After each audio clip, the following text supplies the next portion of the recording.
Hello YouTube, today I come at you with another action figure review, and it has been quite some time since I've managed to get one of these out, because it's simply been a minute since I've gotten a new figure for my collection. Today, we're taking a look at the Flame Toys Optimus Prime G1 model kit. Now this is a model kit, you put them together. I've been getting really into model kits a lot over the past several months, and I put together a good few, such as the Blockies Action Edition Soundwave, the Yolo Park Megatron and Optimus Prime G1. Mostly Blockies is what I've been getting. Like, a whole lot of these little guys. These are model kits, but the tiny ones are great, and I find a lot of fun getting these and putting them together. They're cheap and just great little guys. Great little figures, I mean. But that was Transformers 1 Starscream. But that's not the focus of the video. Today, we're taking a look at this fella. Optimus Prime, a very anime-esque design philosophy going on here with his aesthetics. I picked this up at a local Hobby Lobby recently for 45 bucks, and it was quite a steal, because the box says $70 on it, on this little price tag up here. But it's only 45 bucks. I got them for a deal because they were having a sale recently, which is pretty cool. Or if they're permanently off, I'm not sure. But I'm rambling. So, starting off with the packaging, I guess, as I like to do. The box is pretty basic. It just has some artwork of Optimus looking badass there on the front, choking hazard, model kit, the Transformers logo, a price tag right there. Flame Toys, a Japanese logo I can't really read. It says Furime ODCC or something above it, but I don't read Japanese. But the back of the box is simply a bunch of action poses and shots of him, legal information, a picture of the runners, nothing too insane, and the sides of the box are empty, effectively. So, box out of the way. There's not a lot to it, really. Then we're going to move on to accessories. He doesn't come with a ton in terms of accessories. Really, all he includes are his Energon Axe and Ion Blaster, unpainted, by the way. So his Ion Blaster is just solid gray all around, and I think it looks fine. Personally, I'm not too upset about it. But the Energon Axe is a really, really lovely looking translucent orange, and it reflects light rather nicely.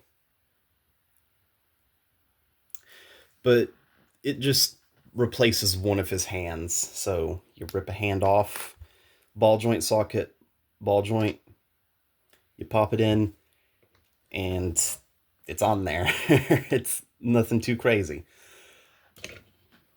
But it does have some, like, wiggle and play to it to move around. And the Ion Blaster simply fits into his hand. It doesn't latch or lock into place or anything, but he does have a pretty good grip on it. Like, it's not going anywhere. Now, the rest of his accessories, I guess you could call them, are mostly, it's really just hands.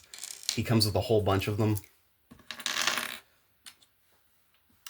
1, 2, 3, 4, 5, 6, 7, 8, 9. He has 9 hands. Or 10? 9 is an uneven number. I don't know. But on him right now, I have a trigger finger hand for his right side so he can hold his rifle. The left hand is this splayed, clawed gripping sort of hand. And then he comes with symmetrical ones for either side.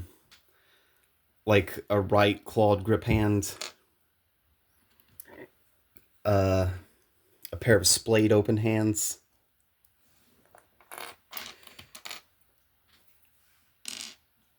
two fists, two pointing fingers for either left or right, and a left hand gripping or trigger finger hand so he can hold his gun on either side.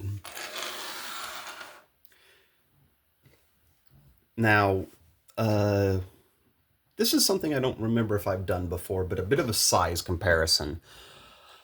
So I'm going to compare him to the SS-86 Thundercracker, who he is about virtually the same height as. The Studio Series are a pretty standard 6 to 7 or 8-inch size class in terms of height, and he matches that pretty nicely.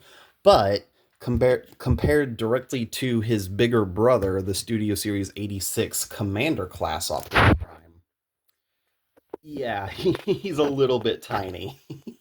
He's on the short end of the scale. He's about 5.5 inches tall, I believe. Now move these two big guys over and away. Uh, Paint and sculpt. There is no paint on him really. The Autobot logos and his truck lights are stickers. Unfortunately, I am missing one over here on the far right side of him, which is his right. But the decals are all actual pieces. The yellow, those are inserts. The gray on his shins are inserts. And he looks pretty damn good unpainted. His eyes are transparent blue. His truck windows are transparent blue, so you can see inside of his chest. And then the backside is just plain, really nothing too crazy going on with it. But I like the simplicity. The sculpt, really, no paint, is pretty nice looking. I have no real qualms with it. The box art does make it look like it's going to look a lot better than what you actually get, but it's a model kit. These are something you're going to be painting or customizing yourself in some way. I'm not, but I just simply don't really care. It looks plain. I like it. I like flat colors and unshaded colors quite a lot. Uh, Articulation is a lot better than I was expecting from a model kit of all things. I'm going to start with the head. So his head can rotate left and right. It can do a full 360, of course. He can look up decently far, look down rather well. His head can also lean side to side, and he can tilt his head down into the neck a little bit for some more nuance. So it's kind of a double ball peg system. There's a ball peg at the bottom of the neck and inside of his head, so the neck and head can move somewhat independently of one another. The arms, they can do a full 360 degrees of rotation. They can go all the way out. The smokestack does not really get in the way of that. He has a butterfly joint that leans forward that far, and he can get his arm across his chest rather effectively. Bicep rotation, an elbow that bends all the way up, and of course wrist rotation because it's a ball joint. You should probably know what to expect from that. His chest windows do open up to reveal a matrix chamber, and that little blue light or piece is simply what's supposed to be the matrix. It's nothing too insane looking, but it looks pretty good for what it is. Now close that up. His torso can twist side to side, arc side to side as well. He has a very, very deep arcing back and a very good ab crunch forward. I knocked one of his antennas off. Oh boy. Okay, that's fixed. But he can lean forward and back very, very deeply. And his ab grill thing is on a ball joint, so it can move up and down a little bit. It can't really tilt side to side because there's not a whole lot of room, but it can do that, technically. The hip skirts can, if I can get my nail in there. The hip skirts can move forward and out to the side on each side. His butt is just one solid piece, so it doesn't move. But, what would you call this joint?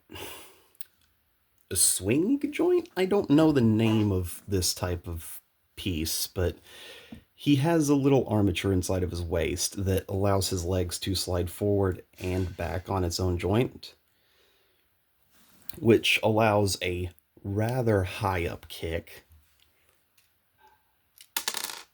That wasn't supposed to happen. There we go. But he can kick forward rather far, but if you angle that joint down, it does buy just a little bit more space. He can kick back fairly far as well with a thigh rotation. His legs can split all the way out. The knees bend pretty much all the way. Oh my goodness.